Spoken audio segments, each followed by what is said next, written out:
Hi hello అండి, అందరికీ నమస్కారం అండి. ఫ్రెండ్స్, మనకి ఇప్పుడిప్పుడే మరొక బ్రేకింగ్ న్యూస్ అప్డేట్ అయితే వచ్చిందండి. అది కూడా ఎన్నికల తేదీలు మార్పు, ఈసీ షాకింగ్ ప్రకటన అంటూ ఇప్పుడే మనకు ఒక అప్డేట్ అయితే వచ్చిందండి. అయితే ఎన్నికల తేదీలు ఎక్కడ మారుస్తున్నారు ఏంటి అనే విషయాలు మొత్తం మన వీడియోలో క్లియర్గా తెలుసుకుందామండి. వీడియో ఎక్కడ స్కిప్ చేయకుండా చూడండి ఫ్రెండ్స్, అప్పుడే మనకి పూర్తి సమాచారం అయితే తెలుస్తుంది. ఇక లేట్ చేయకుండా వివరాల్లోకి వెళ్ళిపోదాము. ఇక్కడైతే చూడండి ఫ్రెండ్స్, ఇక కేంద్ర ఎన్నికల సంఘం శనివారం రోజున లోక్సభ ఎన్నికలతో పాటు అరుణాచల్ ప్రదేశ్, సిక్కిం, ఒడిశా రాష్ట్రాల అసెంబ్లీ ఎన్నికలకు దేశంలో వివిధ కారణాలతో ఖాళీ అయిన 26 అసెంబ్లీ నియోజకవర్గాలకు ఉప ఎన్నికలకు షెడ్యూల్ ఖరారు చేసిన సంగతి తెలిసింది. ఇక లోక్సభ ఎన్నికల మొత్తం 7 దశల్లో నిర్వహించనున్నట్లుగా ఈసీ తెలిపింది. అరుణాచల్ ప్రదేశ్, సిక్కిం, ఒడిశా, ఆంధ్రప్రదేశ్లలో లోక్సభ ఎన్నికలు జరిగే దశలలోనే అసెంబ్లీ ఎన్నికలను కూడా నిర్వహించనున్నారు. ఇక 26 అసెంబ్లీ నియోజకవర్గాల ఉప ఎన్నికలను కూడా ఆ నియోజకవర్గాలకు సంబంధిత పార్లమెంటు పరిధిలో ఎన్నికలు జరిగేటప్పుడే నిర్వహిస్తారు.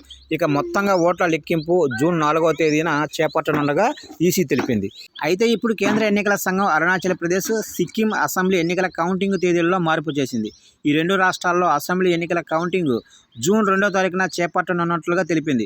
అయితే అరుణాచల్ ప్రదేశ్, సిక్కింలలో లోక్సభ ఎన్నికల కౌంటింగ్ మాత్రం ముందుగా నిర్ణయించిన జూన్ 4వ తేదీన జరగనున్నట్లుగా తెలిపింది. ఇక అరుణాచల్ ప్రదేశ్, సిక్కింలలో లోక్సభ ఎన్నికలు జరిగే దశల్లోనే అసెంబ్లీ ఎన్నికలను ఈసీ నిర్వహించనుంది. ఈసీ విడుదల చేసిన షెడ్యూల్ ప్రకారం ఈ రెండు రాష్ట్రాలలో కూడా ఫేజ్ 1 పోలింగ్ జరగనుంది. ఈ రెండు రాష్ట్రాల్లో లోక్సభ, అసెంబ్లీ ఎన్నికల షెడ్యూల్ అయితే ఇదే.